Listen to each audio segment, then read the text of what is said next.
Hi and welcome to this screencast. First of all, I apologize for not being in class today, but I hope that this screencast will help fill in some of the gaps of some of the stuff that you are missing today because of the fact that I'm not in class. So again, as with all the screencasts, listen to what I'm talking about, listen to what I'm trying to explain, take good notes, and if you do have any questions, please write those questions down and I'll be happy to answer those in class on Monday. During this screencast we are going to talk about a couple of different things. We'll start with the Minoans and the Phoenicians, and we are going to move on from the Minoans and the Phoenicians to the Hebrews. But we will first start with the Minoans and the Phoenicians.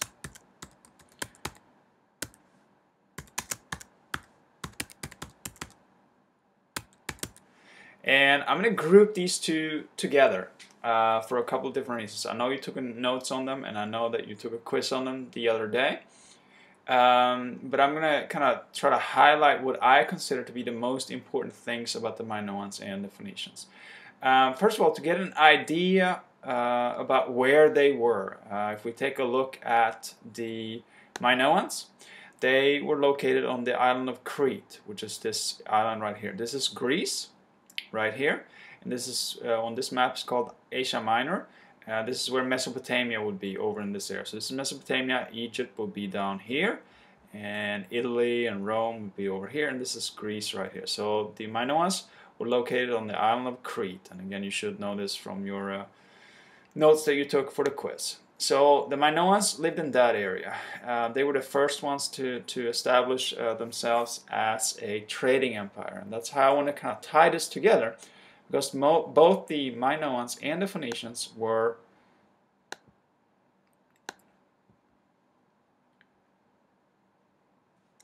trading people. I apologize for messing up that little box there.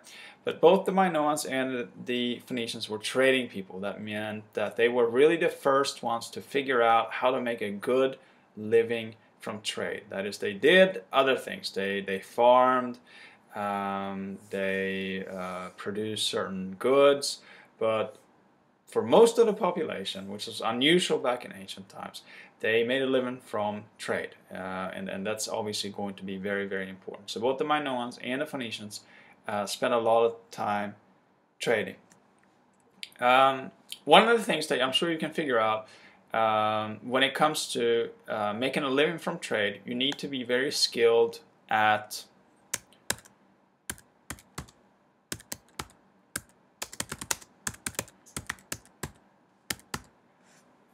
constructing things. So they had a lot of good artisans and craftsmen, and these artisans and craftsmen produced a lot of good jewelry. They produced a lot of good weapons. They produced a lot of good tools.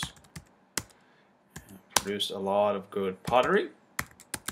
And they were around this time, which is about, let's say 1500 BCE, they were really probably the best in the world at creating these things. So because of that, these goods were very much valuable to other people around the world, which is why they could make such a good living by trading these things.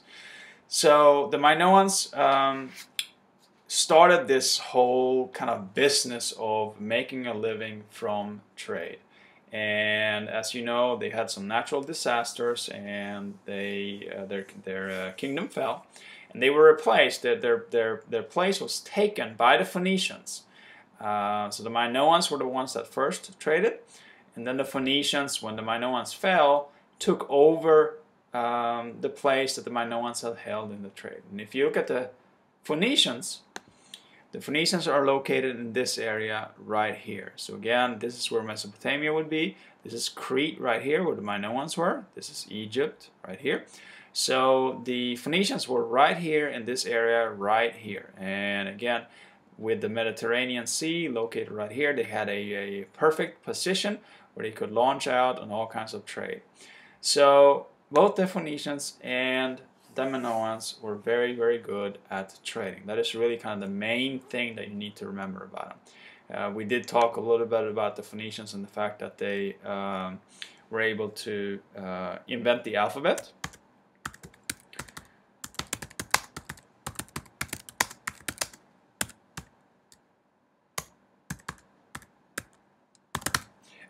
Which was another key thing, of course. But really, again, all that I want you to take away from this is really that the Minoans and the Phoenicians started this trend by which you can make a living by trading. And not just a couple of people in your population, but large parts of the population. That's really the main thing that you have to remember here.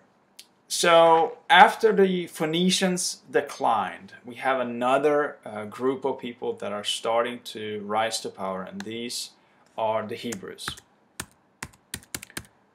And this is going to happen around 1500 BCE. They are going to start to rise to a more powerful position. And the Hebrews lived in, if we go back to this map here sorry, wrong map. If we go back to this map of the Phoenicians, the Hebrews lived just south. You see where it says Tyre right here? The Hebrews lived just south of this, in this area right here. So they were very much influenced by the Phoenicians, but they also had their separate identity. So the Hebrews, around 1500, start to rise to a more powerful position. And as you might know or might remember from Bible study or Bible class, the Hebrews are of course famous because they are the ones that create the first monotheistic faith.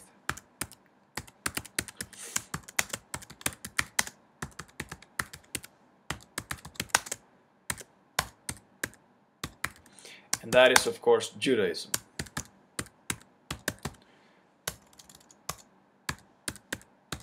So Judaism is the faith that comes out of the Hebrew population, and that is the first monotheistic faith. And you should know by now that a polytheistic faith is when people believe in several gods, and monotheistic faith is when people believe in one God.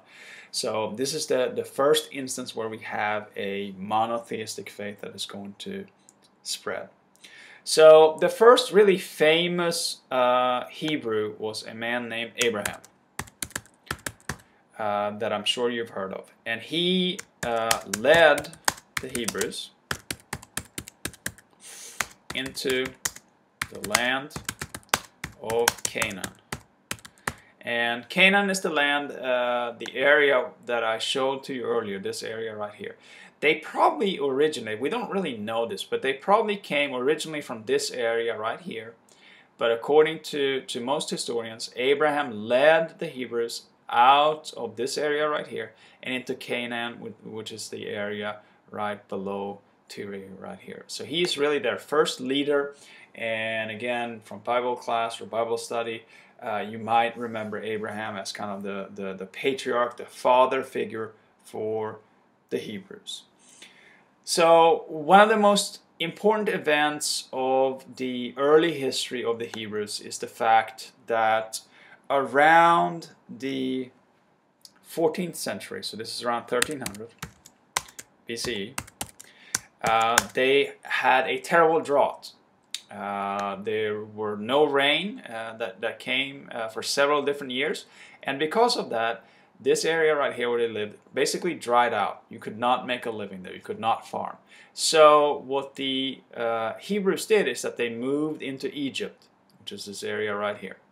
And the only problem was that when they came into Egypt, they became enslaved. They became enslaved by the Egyptians. And you might remember this again from the Bible or from Bible classes that you've taken. So they stayed enslaved for almost 200 years until Moses led them out of captivity. And again, this is a very famous event that you might be familiar with. So he led them out of captivity and led them back into Canaan. So again, they went from, going back to the map here, they went from this area in Asia. They came with Abraham down to Canaan right here. And then they, because of the drought, because of the bad weather, because of the bad farming, they moved into Egypt. They became slaves to the Pharaoh and all the Egyptian people. And then Moses led them out, led them back into Canaan right here. So they're back into Canaan right here around 1200. So around 1200, they are back in Canaan. So they are back into Canaan. So in the beginning here, we have 12 different tribes. We have 12 different tribes of Hebrews. And they did not get along. Instead, they often fought with one another. And it was a very kind of unstable civilization. It was a very unstable place to be. Because at any given time in history, one tribe would attack another, and then they would fight a war, and then they would strike a peace deal. But then somebody else would attack one of them, and they would have to fight somebody else, and you get the picture. It was really kind of a messy situation here. So in addition to this, in addition to fighting with each other and fighting with one another, they had another threat that often bothered them, and this was the threat of the Philistines.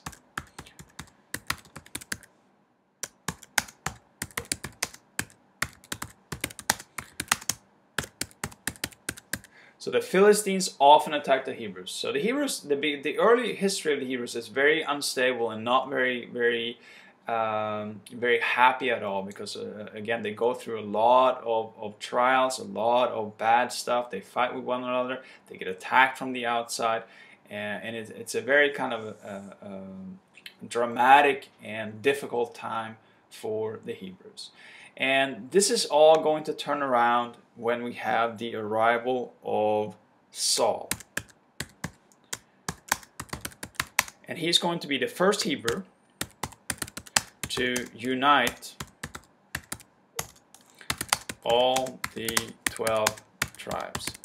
Because he kind of recognized that if we don't unite, if we start if we keep fighting one another like we've done here in the past, the Philistines will use this and take us over. They will conquer us, and we'll be slaves again, just like we were in Egypt. So Saul is the first Hebrew to unite all the 12 tribes. He got all the leaders of the tribes together and said, we need to stick together. We're all Hebrews. We need to stick together to fight the Philistines. And this is how the Hebrews united, and this is really that starts the rise of the Hebrew as a very powerful population group. So the unification of the 12 tribes means that we have a much stronger Hebrew population, which will make them more powerful. And in class on Monday, we're going to take this a little bit further, and we're going to see how the following leaders, the leaders that come after Saul, take advantage of this, the fact that the Hebrews are now united and they can pull all their resources together to fight the people that are attacking them. And it's really going to be a much brighter and a much better and a much more peaceful chapter in Hebrew history. So that is all that I wanted to explain to you on this screencast. If you have any questions, please write those down. Write those down. I hope this wasn't too complicated for you. But again, if you have any questions, don't feel bad about it. By all means, ask me those questions in class on Monday.